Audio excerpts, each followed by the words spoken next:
এই ব্যাপারে যদি কেউ যেচে চড় খেতে চায় খাবে।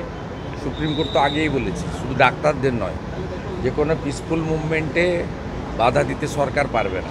ছাত্র সমাজের নবান্ন অভিযানও আটকাতে গেছিল, সুপ্রিম কোর্টও পারেনি, শোনেইনি, আর ডিভিশন বেঞ্চ তো গ্রাহ্যই করে। স্বাভাবিকভাবে রাজ্য সরকার জেনে বুঝে এগুলো করতে যায়, যদি লেগে যায়, ফাটকা খেলতে যায়, কেউ লেগে যায়। শওকত মোল্লাও কি মানে তৃণমূলের বিধায়ক, তিনি কি পুলিশের ওপর আস্থা হারাচ্ছেন? বলছেন ভরসা করে লাভ নেই, হাতে ঝাঁটা লাঠি তুলে নিতে হবে। ও বাজার গরম করার জন্য বলছে। পুলিশকে বাদ দিলে ওদের কিছু নেই, পুলিশকে বাদ দিলে ওদের কোনো অস্তিত্ব একটা নেই। খুব ভালো খবর সামনে এসেছে, দাদা সাহেব ফালকে পুরস্কার পাচ্ছেন মিঠুন চক্রবর্তী। নিঃসন্দেহে যোগ্য লোককে যোগ্য পুরস্কার দেওয়া হয়েছে, অনেক সময় গেল। মোদিজির সরকার সঠিকভাবেই সঠিক ব্যক্তিকে পুরস্কৃত করেন। মোদিজির সরকার সর্দার বল্লভভাই প্যাটেল থেকে চৌধুরী চরণ সিং, প্রণব মুখার্জি, ভারতরত্নের ক্ষেত্রেও তাদের দৃষ্টান্ত বারে বারে রেখে গেছেন।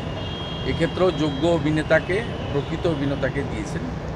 বাংলা বাঙালি হিসেবে যেহেতু তার নামের সঙ্গে মিঠুন চক্রবর্তী এবং তার সঙ্গে কলকাতা বাংলার আত্মিক যোগ রয়েছে, আর তাছাড়াও আমি যে দল করি সেই দলের তিনি একজন অন্যতম বিশিষ্ট শুভচিন্তকও বটে, তাই আমরা গর্বিত, আনন্দ।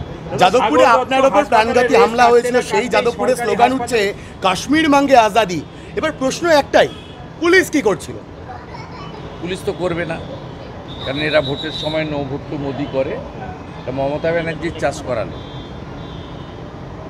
মমতা ব্যানার্জি পশ্চিমবঙ্গে দেশবিরোধী রাষ্ট্রদ্রোহী যারা, তাদেরকে তিনি এখানে লালিত পালিত করে রেখেছেন, এবং এই কাজে তার দলেরও একটা অংশ যুক্ত রয়েছে। আপনি দেখলেন না বিহারের দুটো ছেলেকে যেভাবে কান ধরে উদ্ঘোষ করালো শিলিগুড়িতে। এটা তো সংকীর্ণতা, প্রাদেশিকতা, দেশের মধ্যে আরেকটা দেশ তৈরি করার যে অপচেষ্টা, এটা বহুত্ববাদে বিশ্বাসী ভারতবর্ষের ক্ষেত্রে বেমানান। সাগর দত্তর হাসপাতালে রেস কাটতে না কাটতেই সরকারি হাসপাতালে ফের জুনিয়র ডাক্তারদের নিগ্রহ, এবং এবার ঘটনাস্থল হচ্ছে ন্যাশনাল মেডিকেল কলেজ। কি বলবেন? আমি গতকালই বলেছি, আমার মিছিল ছিল, কর্মসূচি ছিল। সমস্যার মূল হচ্ছে মমতা ব্যানার্জি।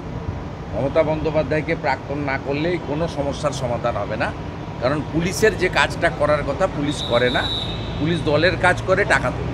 আপনি নন্দীগ্রামে যাকে হারালেন তিনি একটা অদ্ভুত যুক্তি দিচ্ছেন, বলছেন বন্যার পিছনে সেনার ভূমিকা রয়েছে, কেন্দ্র সঠিক সময় টাকা দেয়নি, এটা তো বারবার বলেন। এখন বলছেন দার্জিলিংয়ের ধসে সেনারও ভূমিকা রয়েছে, মানে ভারতীয় সেনাকেও ছাড়বেন না মমতা? এর আগে ছাড়েনি তো, সারা রাত্রি নবান্নতে ছিল তো। সেনা যখন এখানে একটা সমীক্ষার কাজ করছিল, কত গাড়ি এক্সিট এন্ট্রান্স নেয়, সেই সময় তিনি সারা রাত্রি ধরে নবান্নতে ধর্ণা দিয়েছিলেন যে সেনারা এসেছেন। শুধু তাই নয়, যখন ভারতবর্ষের এয়ারফোর্স স্ট্রাইক করেছিল পাকিস্তানের ভিতরে গিয়ে, তিনি তখন নবান্নর গেটে দাঁড়িয়ে বলেছিলেন মমতা ব্যানার্জি প্রমাণ কোথায়। অত এ কথা আজকের নতুন নয়।